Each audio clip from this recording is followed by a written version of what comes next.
ሰላም ዴናቻ አራዳ ፊልም 95.1 ሄዶ አድማጮቻችን ፉትቦል ካፌ ተጀምሯል። አላዛር አስገዶም ምናምን ሰው ቀለባቸው ከቴክኒሻናችን ሳምራይት ጋር በመሆን እስከ 4 ሰዓት ድረስ አብናችን ቆያለን። ትናንትና ምሽት የተደረጉትን የሻምፒየንስ ሊግ የሩብ ፍጻሜ መልስ ጨዋታዎችን እንመለከታለን። በቪላ ፓርክ አስቶን ቪላ ከፔጄ ጋር ጨዋታቸውን አድርገው አስቶን ቪላ አሸንፏል 3-2 በሆነ ውጤት። ካምባክ የነበረው ደግሞ በቪላ በኩልና በዶናሩማ በኩል የነበሩ ሙከራዎችንም እንደዚሁ በቪላ በኩል በጣም አስደናቂ ነበር። ነገር ግን በመጀመሪያው ውጤት ምክንያት ማለፍ ሳይችሉ ቀርተዋል። ይህንን ጉዳይ እናነሳዋለን። በሲግናል ኢዱና ፓርክ ቦሩሲያ ዶርትሙንድ ከባርሴሎና ጋር ያደረጉት ጨዋታ በዶርትሙንድ 3-1 አሸናፊነት ተጠናቋል። ሴሮ ግራሲያ ትሪክ በሰራበት ጨዋታ ዶርትሙንድ ጥቂት ወይም ለመፎካከር ወይም ደግሞ የመጀመሪያው ጨዋታ ያን ያህል ትርጉም እንዳልነበረው ለማሳየት ጥረት አድርገው ነበር። ነገር ግን አልተሳካላቸውም። ይህንንም ጉዳይ እናነሳዋለን። በሃንሲ ፍሊክ በኩል ወሳኝ ተጫዋቾቻቸውን የተጠቀሙት፣ ነገር ግን ባርሴሎና ከረጅም ጊዜያቶች በኋላ ተሸንፏል፣ በዶርትሙንድ ማለት ነው። እናነሳዋለን ይህንን ጉዳይ። ዛሬ የሚደረግ ጨዋታ አለ በቤርናባው ሪያል ማድሪድ ከአርሰናል ጋር የሚያደርጉት ጨዋታ አለ። ከትናንትናዎቹ ጨዋታዎች በኋላ ምንድነው የምትጠብቁት? ይህንን ጨዋታ ካምባክ የማድረግ እድል አቅም አለ ወይ ሪያል ማድሪድ? ይህንን ጉዳይ እናነሳዋለን። እናንተ ደግሞ ሀሳብ አስተያየቶቻችሁ ልታጋሩ ትችላላችሁ። ሪያል ማድሪድና ባየር ሙኒክ የመጀመሪያውን ጨዋታ ሽንፈት መቀልበስ የሚችሉ ይመስላችኋል ወይ የሚለው እንደዚሁ እናነሳለን። አድማጮቻችን ደግሞ በእነዚህ ጉዳዮች ላይ ያላችሁን ሀሳብ አስተያየት እንደተለመደው በፌስቡክ ገጻችን ላይ አጋሩን፣ እንመለከተዋለን። እስከ 4 እንቆያለን። እንዴት አደርካሊስ? በጣም ደህና ነኝ። ምሳ እግዚአብሔር ይመስገን። እንዴት አደርሽ? አለን። እንዴት ነበር ምሽቱ? ሁለት ያልተጠበቁ ጨዋታዎች ናቸው እና ትላንትና በሁለቱም ጨዋታዎች እንግዲህ እንዲህ አይነት ጨዋታዎች የመጀመሪያ ጨዋታዎች ላይ ያለቁ ሲመስሉ ውጥረት ይጠፋል፣ ያለፈው ቡድን ማን እንደሆነ ስለምናውቅ። ግን ለዛ እድል አልነበረም። ምክንያቱም ዶርትሙንድ ገና በ10 ደቂቃ ውስጥ ነው የመጀመሪያውን ጎል ያስቆጠረው።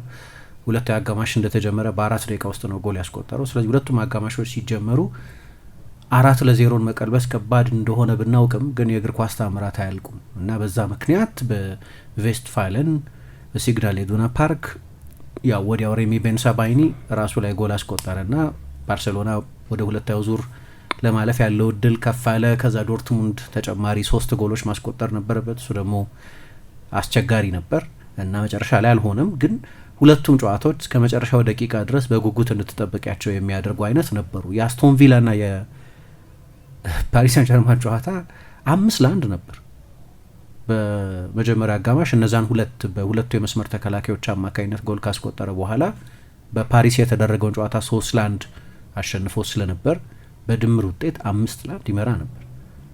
ያ ጨዋታ ለውጥረት እድል ያለው አይመስልም ነበር፣ ሊወሳሰብ የሚችል አይመስልም ነበር። ግን እስከ መጨረሻው ደቂቃ ድረስ የመጨረሻው ደቂቃ ላይ ነው ኢያን ማትሰን ያንን ሙከራ ወደ ጎል ያደረገውና ዊሊያም ፓቾ ከጎሉ ላይ ያጸዳው ወይም ትልቅ ብሎክ ያደረገው።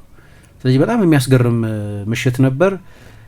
ይሄ ደግሞ የዛሬዎቹም ጨዋታዎች እንደዚሁ የበለጠ ተወሳስበው ድራማዊ እንደሚሆን፣ ይሄ ቻምፒየንስ ሊግ ከዓለም ዋንጫ ይበልጣል ሰዎች ሲሉ የሚሉት በእግር ኳሱ ጥራት ነው በዋናነት። ያው የዓለም ዋንጫ በየ4 ዓመት አንድ ጊዜ የሚመጣ ነው፣ የሀገራት ጨዋታ ነው። ስለዚህ ብሔራዊ ሴንቲሜንት አለው። ግን በንጹህ እግር ኳስ አስተያየት ግን የቻምፒየንስ ሊግ እግር ኳስ አሁንም ቢሆን በተለይ ወደ ጥሎ ማለፍ ሲሸጋገር እንዲህ አይነት ብዙ መታጠፎች ስላሉት ሰዎች የቻምፒየንስ ሊግ ምሽትን እንደ አንድ ትልቅ የድግስ ምሽት ነው የሚያዩት። በዚህ ምክንያት ሁሌም ስፔሻል ነው ይሄ ውድድር እና ትላንትና ያንን ያስታወሰን ነው። የጠበቅናቸው ቡድኖች ነው ያለፉት። ምክንያቱም በመጀመሪያዎቹ ጨዋታዎች የነበሯቸው አድቫንቴጆች በጣም ሰፋፊ ነበሩ። ደግሞ በጥራትም ባሏቸው ተጫዋቾች ኳሊቲም፣ በስብስባቸውም በታሪካቸውም የተሻሉት ቡድኖች ናቸው ያለፉት። በታሪክ እንኳ ከሆነ አስቶን ቪላ ለነገሩ አሸንፏል የዩሮፒያን ካፕ። ፓሪስ ሳን ጀርማን አላሸነፈም፣ ግን በቅርብ ጊዜ ትልቁ ቡድን ፓሪስ ሳን ጀርማን ነው። ግን ሜዳ ውስጥ እንደዛ አልነበረም። ስለዚህ የሚያስገርሙ ምሽቶች፣ የሚያስገርሙ ጨዋታዎች ነበሩ። ዛሬም እንደዚያው እንዲሆን እንጠብቃለን። እንግዲህ ተመልሰናል። አድማጮቻችን አራዳ ኤፍኤም 95.1 ላይ ነው የምትገኙት። ፕሮግራሙ ፉትቦል ካፌ ነው። አስቶን ቪላ ከፔዤ ያደረጉትን ጨዋታ እንመልከት። በቪላ ፓርክ የተደረገ ጨዋታ ነበረ። ይህን ጨዋታ ፔዤ እየመራ ነበር ወደ ሜዳ የገባው 3-1 በሆነ ውጤት ፓሪስ ላይ ባሸነፈው ጨዋታ። ግን ደግሞ ትናንትና ወዲያው ነው 2 ግቦችን ማስቆጠር የቻለው። ከዛ በኋላ ግን የአስቶን ቪላ ካምባክና የነበረው ደግሞ ጨዋታው ላይ የወሰደው የበላይነት በጣም አስደናቂ ነበር። በተለይ የሞከሯቸው እድሎች እንደዚሁ አስቆጪ ነበሩ። እንመልከተው። ቢያንስ ደባሪ ጨዋታ እንዳንመለከት አድርጎናል። በጣም ድራማቲክ የነበረ ጨዋታ ነበር። እንመልከተው ይህንን ጉዳይ። ቅድም ጠይቀሽኝ ነበር ምሽቱ እንዴት ነበር ብለሽ። እንዴት ነበር ግን? ምን ተሰማሽ? በሁለቱ ጨዋታዎች ምን አስተዋልሽ? እንዴት ነበር? በጣም አሪፍ ጨዋታ ነበር። እኔ አስቶን ቪላ እንደዚህ ይጫወታል ብዬ አልጠበቅኩም ነበረ። ደግሞ ሁለቱ ጎል ሲገባባቸው 5-1 ሆኑና የሚቻልም አልመሰለም ነበር። ግን ጨዋታው መጨረሻ ላይ ደግሞ 5-4 ብቻ ነው የተጠናቀቀ። ወይም አንድ ጎል ብቻ ቢያስቆጥሩ ኖሮ የተለየ ሊሆን የሚችልበት እድል ነበርና በቪላ በኩል ያው አሳዝናኝ ተሸናፊ ናቸው በትናንትናው ጨዋታ። ያው ግን መጀመሪያ ላይ ደግሞ ፔዤ በጣም ጥሩ ስለተጫወተ ፔዥ የሚገባዋል ማለት ያስችላል። በጣም ጥሩ ጨዋታ ነበር። ገለልተኛ ሆኖ ለሚመለከት ደግሞ ተመልካች ሳቢ የነበረ ጨዋታ፣ ሙከራዎች የነበሩበት እንደዚህ አይነት ጨዋታ ነበር። ግን ፔዥ ላይ ጥርጣሬ ይፈጥራል። አሁን ሰዎች በተለይ ባለፉት 4 ወራት ይልቁን 2025 ከገባ በኋላ ቡድኑ በቻምፒየንስ ሊግ ለአንዳንድ ሰዎች የቻምፒየንስ ሊግ ምርጡ ቡድን ነው ከቀሩት ቡድኖች መካከል የሚሉ ሰዎች ነበሩ። አንዳንዶች ባርሰሎና ይላሉ፣ አንዳንዶች ኢንተር ይላሉ። ሪያል ማድሪድ ይህንን ትልቅ ተራራ መውጣት ከቻለ ሪያል ማድሪድ እና ቻምፒየንስ ሊግ እናውቃለን።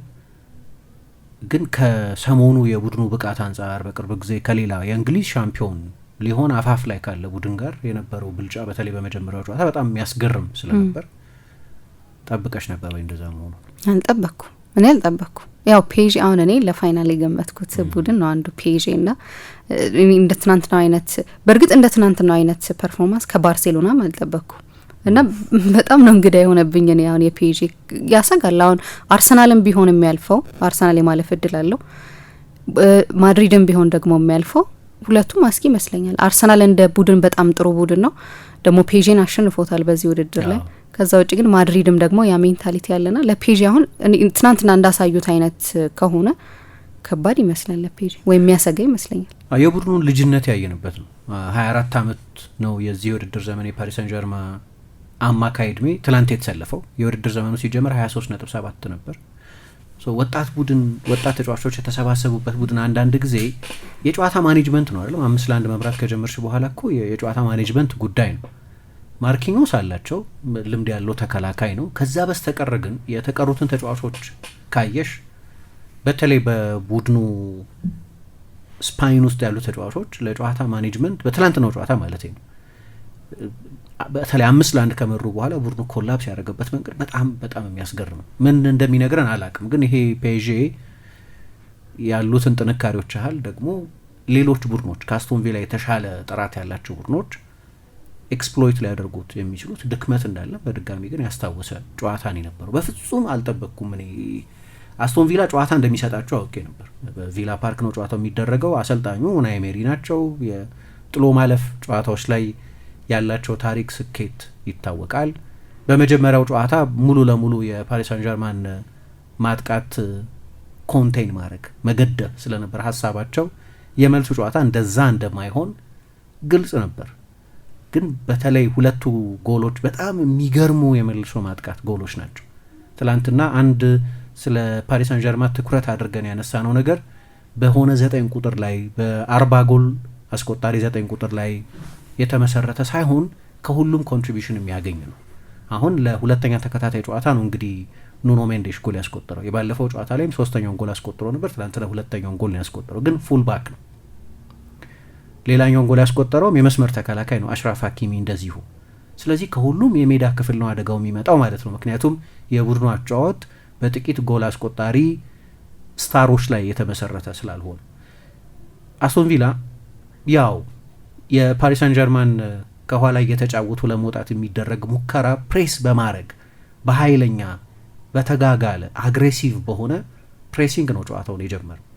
ነገር ግን ሁለቱም ጎሎች የአስቶን ቪላን እንዲህ አይነቱን ፕሬሲንግ በ2-3 ፓሶች ቆራርጦ የማለፍ ጥበብ የታየባቸው ናቸው። ደግሞ የኤንሪኬ ቡድን በትራንዚሽን ማጥቃት በጣም የሚደነቅ ነው። ፍጥነትም አለው። አሁን ለምሳሌ ትላንት ከጨዋታው በፊትም የነበረ አንድ ግምት ምሳ ከዴዚሪ ዱዌና ከብራድሊ ባርኮላ ማንን ይመርጣል የሚለው ነው። አሁን የገባኝ ነገር አሰልጣኙ የባላጋራ ቡድንን ሁኔታ እያየ እነዚህን ሁለት ተጫዋቾች እንደሚያፈራርቅ ነው። የባለፈው ጨዋታ ላይ አስቶን ቪላ በፓሪስ የበለጠ ወደ ራሱ የሜዳ ክፍል ተወስኖ በሎ ብሎክ እንደሚከላከል ግምት ነበረው። የሆነውም እንዲያ ነው። ስለዚህ በጠባብ ቦታ ሲጫወት የበለጠ የተሻለ ተጫዋች የሆነውን ዱዌን የተጠቀሙ። ትላንትና ደግሞ አስቶን ቪላ በተለይ 3-1 ተሸንፎ ስለነበር የመጣው የበለጠ ሪስክ መውሰድ የበለጠ በፓሪስ ሳን ጀርማ የሜዳ አጋማሽ ጊዜ እንደሚያሳልፍ ስለሚያውቅ ሰፋፊ ስፔሶችን ደግሞ ለማጥቃት ብራድሊ ባርኮላ የተሻለ ተጫዋች ነው። ስለዚህ ለባላጋራ ቡድን የጨዋታ አቀራረብ የሚሆን መፍትሄ ብሎ ያመነበትን ተጫዋች ነው ያስገባው። ይጠበቅ ነበር ትላንትና ባርኮላን እንደሚያሰልፈው። አሁን አንደኛው የአሽራፍ ሀኪሚ ጎል ሲቆጠር ኳሱ የመጣው ከሱ ነው፣ ከብራድሊ ባርኮላ ነው። ወደ 40-50 ሜትር ከሮጠ በኋላ ማለት ነው። ስለዚህ የአስቶን ቪላ አጀማመር በጣም ኃይለኛ በሆነ ፕሬሲንግ፣ አግሬሲቭ በሆነ ፕሬሲንግ ቢሆንም ግን ፓሪስ ሳን ጀርማ ደግሞ እንዲህ አይነቱን ቡድን ሰነጣጥቆ ማለፍ የሚያስችል ሌላ ባህሪም አለው። በሁሉ መንገድ መጫወት የሚችል ቡድን ነው። ካስፈለገ በአንዳንድ ጨዋታዎች ላይ እንደሚያደርገው 70 በመቶ በተለይ በብዙዎቹ የፈረንሳይ ሊግ ጨዋታዎች ላይ ብዙዎቹ ቡድኖች በሎ ብሎክ በ25 በ28 በ32% ፖሴሽን ለመጫወት ወስኖ ስለሚመጡ 9 ተጫዋች 10 ተጫዋች ከኳስ ጀርባ ስለሚያደርጉ የበለጠ የትዕግስት አጫወት መጫወት አለበት። በሌሎች እንደዚህ በቻምፒየንስ ሊግ ባሉ ጨዋታዎች ላይ ደግሞ ከፓሪስ ሳን ጀርማ ጋር እየተጋፉ ለመጫወት የሚደፍሩ ቡድኖች ደግሞ ሲኖሩ ያኔ ሰፊ ስፔስ ስላለ በፈጣን ትራንዚሽንም መጫወት ይችላል። ቡድኑ ሁሉም ኳሊቲዎች አሉት። በእርግጥ 2 ጎሎች በዛ መንገድ የተቆጠሩ ናቸው። ያኔ ነው ጨዋታው ያለቀ የመሰለው። ለአስቶን ቪላ በፕሬሲንጉ በኩል በስቴዲየም ውስጥ የነበረውን ስሜት የሚመጥን ግለት ቢኖረውም እና ይህንን ለ70 ደቂቃ ለ80 ደቂቃ ይዘውት መቆየት ይችላሉ የሚል ጥያቄ የሚያስነሳ ቢሆንም ደግሞ ያምነው የሆነው ግን ፔዤ ደግሞ የበለጠ ወደ ምንድነው ወደ ከራሩ ፀሐይ ተጠጋና ግለቱን መቋቋም አልቻለም። ስለዚህ በ2-3 ፓሶች ጎል ተቆጠረ። 2 ትራንዚሽኖች ናቸው እንግዲህ 3 ሙከራ ብቻ ነው በመጀመሪያ አጋማሽ ያደረገው። በጨዋታው ላይ 2 ጎሎች ነበሩ፣ 3 ሙከራዎች ብቻ ነው ፓሪስ ሳን ጀርማ ያደረገው። ለእኔ በኡናይ ኤመሪ በኩል ላይናፓቸውን ካየሽ፣ የመጀመሪያ አሰላለፋቸውን ካየሽ፣ እኔ እንደመሰለኝ የተጠቀሙባቸውን ተጫዋቾች ፕሮፋይል ካየሽ የመጀመሪያውን 45 ደቂቃ ተጨማሪ ጎል በፔዤ ሳይቆጠርባቸው ሰርቫይቭ ለማድረግና በሁለተኛው አጋማሽ ለማጥቃት እንዳሰቡ አይነት ይመስላል። የመጀመሪያ አሰላለፋቸውን የተጠቀሙባቸውን ተጫዋቾች ፕሮፋይል ካየሽ በድጋሚ ማርከስ ራሽፎርድ ነው 9 ቁጥር ሆኖ የተጫወተው። ኦሊ ዋትኪንስ ይህንን ጨዋታ ይጀምራል የሚል ግምት ነበር። ጎል ያስፈልጋቸው ስለነበር በቡድን ውስጥም ከፍተኛ ጎል አስቆጣሪ እሱ ነው። 14 የሊግ ጎሎች ያስቆጠረ ተጫዋች እሱ ነው። ከዚያ ይልቅ ግን ማርከስ ራሽፎርድንና ከሱ ኋላ ዩሪ ቴሌሞንስን ያስገቡት። አሁን ጨዋታ ሲጀመር 5 አማካዮች ነው የተጠቀሙት። ከ5ቱ አማካዮች ከዩሪ ቴሌሞንስ በስተቀር ኦኬ ሮጀርስም እንደዛ ነው፣ ግን 3ቱ የበለጠ ሰራተኞች ናቸው። ለምሳሌ ለነገሩ ቴሌሞንስም ሮጀርስም ጠንካራ ሰራተኞች ናቸው።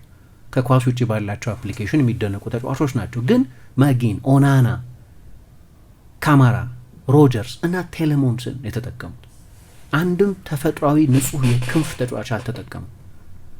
ቡድናቸው ሮጀርስን እዛ ቦታ ላይ እንደሚጠቀምበት ብናቅም የእሱ ቤስት ፖዚሽን ከአጥቂው ኋላ ያለው ቦታ ነው እና ሀሳባቸውን ወይም የመረጧቸውን ተጫዋቾች አይነት ስናይ ፔዤ ሌላ ጎል ሳያስቆጠርባቸው የመጀመሪያውን አጋማሽ ሰርቫይቭ ካደረጉ በሁለተኛው አጋማሽ ዋትኪንስ አላቸው፣ ማርኮ አሴንሲዮ አላቸው፣ ዘግይቶ አስገቡት እንጂ ሮዝ ባርክሌ ያላቸው፣ ሌሎች የማጥቃት አማራጮች አሏቸው፣ ጃኮብ ራምሴም አላቸው። እነዚህን ተጫዋቾች ግን በሁለተኛው አጋማሽ ዘግይተው ከ1 ሰዓት በኋላ ከሆነው ጨዋታው ከ66ኛው ደቂቃ በኋላ ነው ያስገቡት። እኔ ሀሳባቸውን እረዳለሁ፣ የመጀመሪያውን አጋማሽ ሰርቫይቭ ለማድረግ መሞከራቸውን እና የሁለቱ ጨዋታዎች ድምር ውጤት እንዳይሰፋ መጠንቀቃቸውን እረዳለሁ። ግን 2 ካውንተር አታክ በቂ ነበር። ስለዚህ አሰልጣኙን እቅድ በሙሉ ፉርሽ የሚያደርግ ነው። የመጀመሪያው አጋማሽ የባከነ አጋማሽ ነው። ከመጀመሪያው አጋማሽ ጀምሮ የራሱ ሪስኮች አሉት፣ ግን ብዙ የሚያጡት ነገር አልነበረም። 3-1 ተሸንፈው መጥተዋል። በ2 ጎል ልዩነት እየተመሩ ነው ጨዋታውን የጀመሩት። ስለዚህ በተቻለ መጠን በጊዜ ጎል ከማስቆጠር ኢንቴንሽን ጋር ጨዋታውን መጀመር የነበረባቸው ይመስለኛል። የበለጠ ሰራተኛ አማካዮችን እንጂ የበለጠ አደገኛ የማጥቃት ተጫዋቾችን አይደለም ያስገቡት። ቤንች ላይ ያሉት ኦሌ ዋትኪንስ፣ ማርኮ አሴንሲዮ የቡድኑ ዋና አስፈሪ የጎል ምንጮች ናቸው ከማርከስ ራሽፎርድ ጋር። ግን 2 ጎሎች ተቆጠሩ። በጎ ነገር የመጀመሪያ አጋማሽ ከማብቃቱ በፊት ኳሱ ያው ትልቅ ዲፍሌክሽን ያስፈልገው ነበር፣ ግን በስቴዲየም ውስጥ የነበረውን መንፈስ በሙሉ የቀየረ ጎል ነው ቡድኑ ያስቆጠረው። የመጀመሪያ አጋማሽ ከማብቃቱ በፊት ኦሌ ዋትኪንስ ያስቆጠረው፣ ግን ዊሊያም ፓቾ የጨረፈው። 2 ጎሎች የዊሊያም ፓቾ ዲፍሌክሽን ነበራቸው። በኋላ ጆን ማጊን ያስቆጠረውም ጎል እንደዚሁ ውብ ጎል ቢሆንም ግን የዚህ ተከላካይ ኳሱን መጭረፍ ጂጆ ዶናሩማ እንዳያድነው ከልክሎታል፣ አግዶታል። ፔዤ በዚህ ዓመት በአንድም ጨዋታ 3 ጎል አልተቆጠረበትም ነበር እና ምናልባት እኔ ሁሌም አንድ ችግር ያለው ትላንት ባርሴሎናም ላይ ያየነው በፔዤም ጨዋታ ላይ ያስተዋል ነው አንደኛው ነገር 5-0 ወይም 5-1 ወይም 4-1 እንደዚህ 3-0 በሆነ ሰፊ ውጤት የሚመራ ቡድን ሜንታሊቲ ምንድነው መሆን ያለበት የሚለው በጣም መጥፎ ስኮር ላይ ነው። አንዳንድ ጊዜ ያው ለብዙ መውደቅ እድል ይሰጣል። 1 ተቆጥሮብሽ አትወርቂም፣ 2 ተቆጥሮ 3 እድል ነበረው። እንደዛ ነው የሆነው። ደግሞ 3ም ተቆጥሮበት ምንም አልሆነም አስቶን ቪላ ማን ነው ፓሪስ ሳን ጀርመን። ግን በፓሪስ ሳን ጀርመን በኩል ጨዋታው አልቋል የሚል ኮምፕላሰንሲ ግን ነበር። በፍጹም በትክክለኛ በጨዋታው ላይ ሊኖር የሚገባ ትኩረት አልነበራቸው። ከዚያ በኋላ ነው ጎሉ የተቆጠረ በመጣ ቁጥር ስቴዲየም ውስጥ የነበረው ስሜት በጣም ያስገርማል። ጨዋታው ሲጀመር የተሳሳተ የአውሮፓ ውድድር መዝሙር አሰምተው ቢጀምሩም በሁለተኛው አጋማሽ ከረፍት ሲመለሱ ቢያርሙትም ግን በእንደዚህ አይነት ስፍራ ለመገኘት 42 ዓመት መጠበቅ ነበረባቸው የቪላ ደጋፊዎች።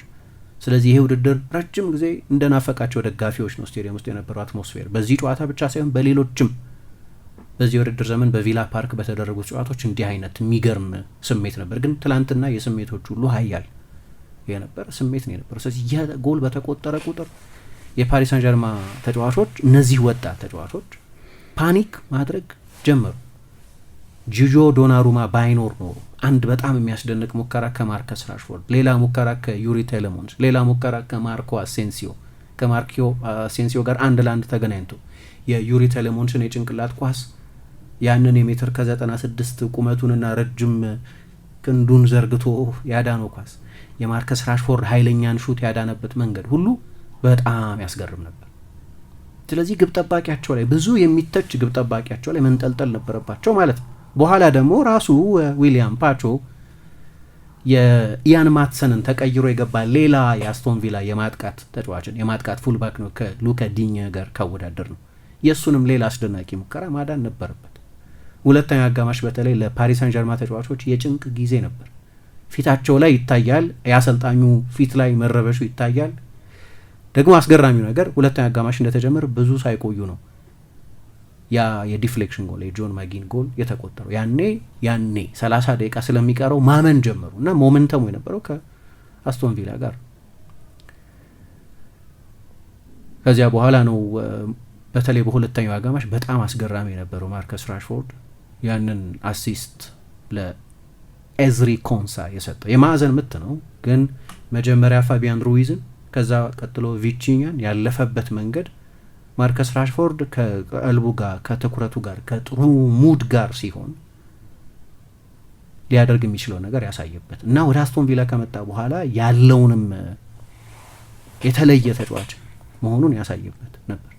አይ ቲንክ አሰልጣኙ ምክንያታቸውም እንደሆነ አላቅም፣ ወይ ራሱ ተጫዋቹ ምልክት ሰጥቷቸው እንደሆነ አላቅም፣ ወይ መዛ ላይ ተውበት እንደሆነ አላቅም፣ ወይ ለ50 ቀን ምናምን ለማንቸስተር ዩናይትድ ሳይጫወት ስለቆየ አሁንም ኮምፒቲቲቭ ፊትነስ ላይ ያልደረሰን ብለው ስለሚያስቡ እንደሆነ አላቅም። በ90 ደቂቃ መጫወት ነበረበት ማርከስ ራሽፎርድ። አንድ አሰልጣኙ በእኔ አስተያየት የመጀመሪያ ምርጫቸው ላይ ሴሌክሽናቸው ላይ ጥርጣሬ ያለኝ በእኔ በኩል፣ ሁለተኛ ማርከስ ራሽፎርድ የመቀየሩን ትርጉም ልረዳው አልቻልኩም።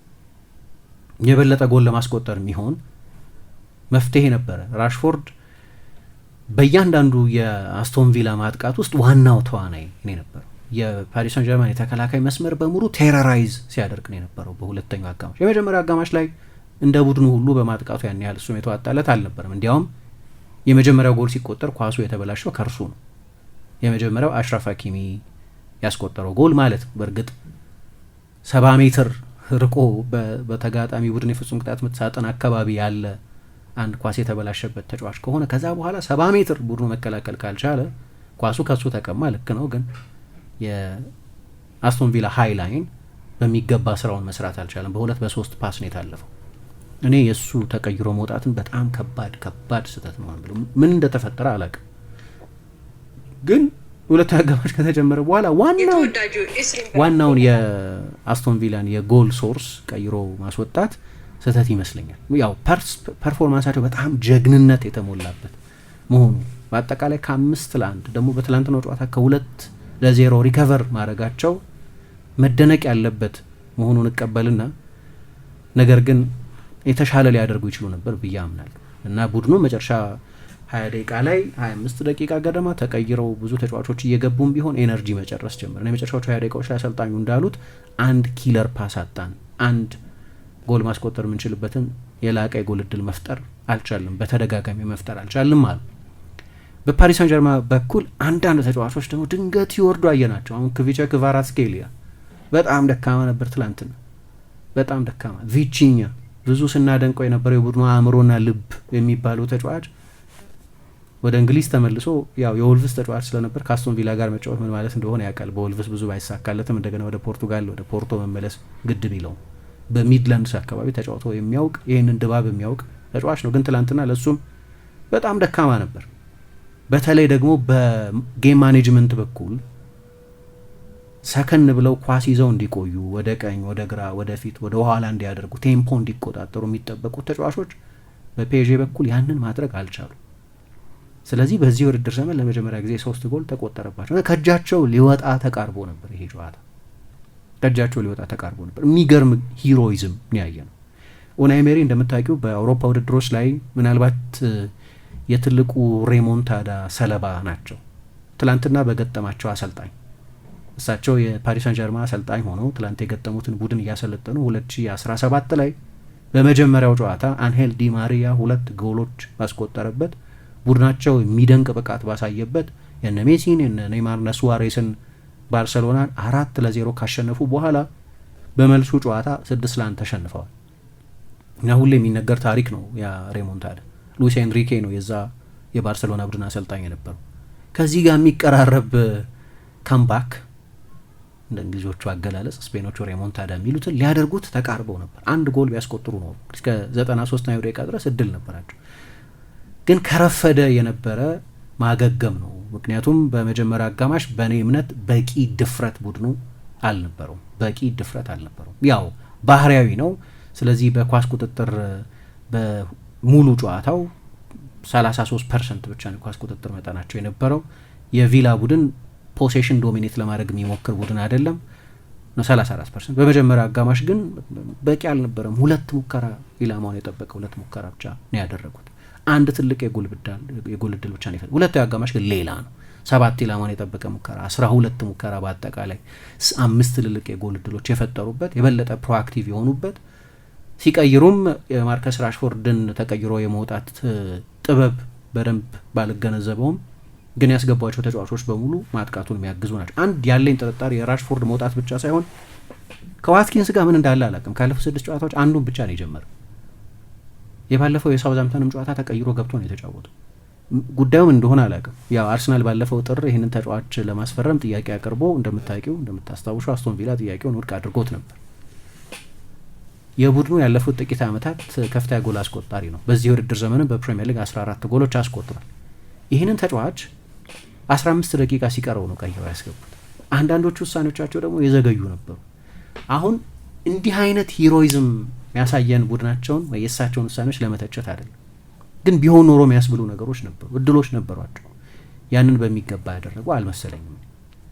በተለይ የመረጧቸው በኋላ እኮ ነው ኦናናን ሲያስወጡና የበለጠ ክሬቲቭ ተጫዋቾች ሲያስገቡና ራምሴን ሲያስገቡ ቡድኑ የበለጠ በማጥቃቱ በኩል አደገኛ መሆን የጀመረው እና ፔዤ ልክ ነው 3 ጎል አስቆጥረውበታል። ግን ኤዝሪ ኮንሳ ምን አለ?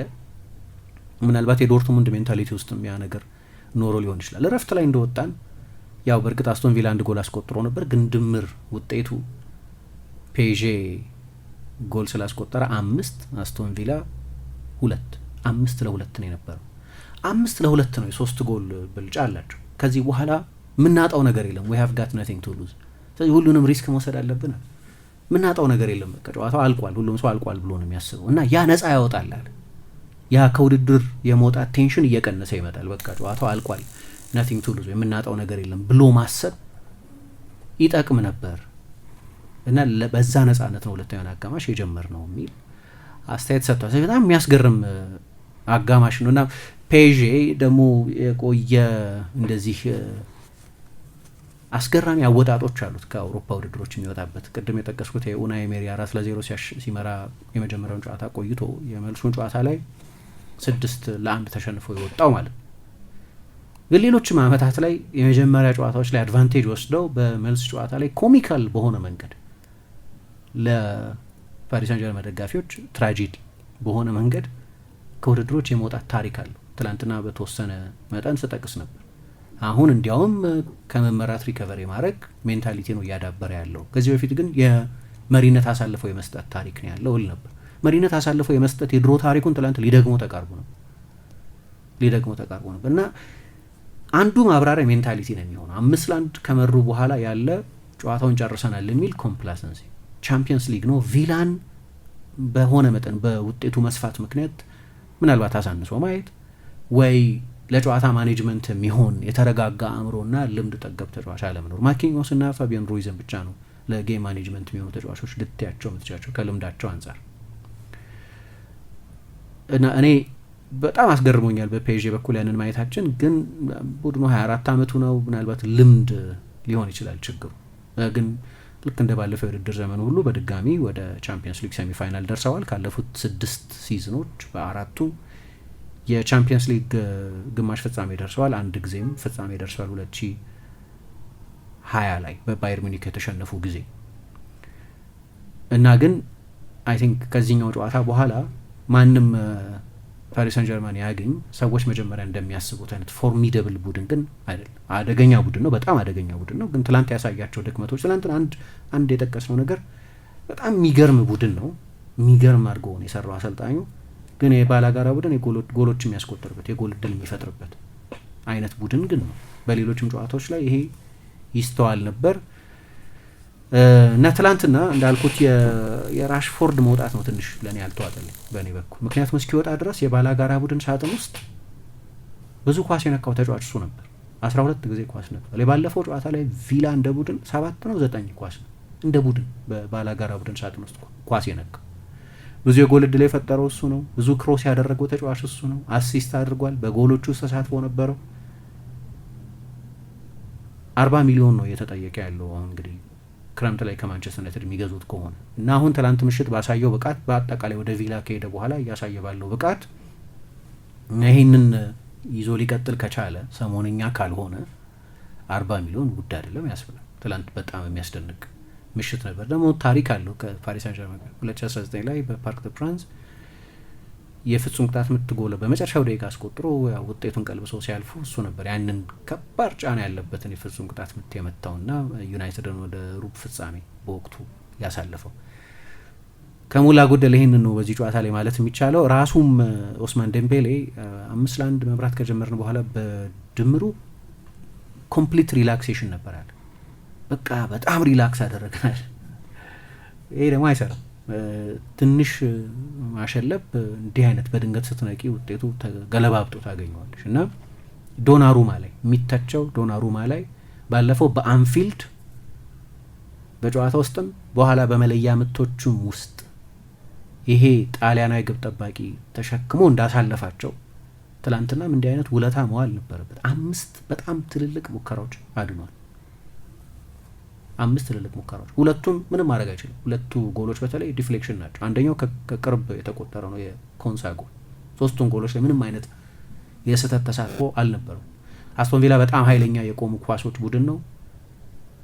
አሰልጣኙ ያው ልክ እንደ አርሰናሉ ኒኮላ ጆቨር ሁሉ በቆመ ኳስ ማጥቃት ማሰልጠናቸው የሚደነቁ ናቸው ማክፊን የሚባሉት። ስለዚህ ከሌሎቹ ጨዋታዎች የበለጠ የማዕዘን ምቶችና የቅጣት ምቶች ላይ የወጣም ጭምር ክሌም ማድረግ ጀምሮ ነበር። ለእኔ እንዲያውም ይህንን ያክል ቁመት ይዞ ለምንድነው ብዙ የሃይቦል ክሌም ላይ ጎበዝ ያልሆነው ይገርመኝ ነበር እሱ። ትላንትና ግን ምናልባት የአስቶን ቪላንን በዚህኛው የማጥቃት ዘርፍ ያለ አደገኝነት በማወቅ ሊሆን ይችላል የወጣ ኳሶች ክሌም ሳጥኑን ዶሚኔት ያደርግ ነበር።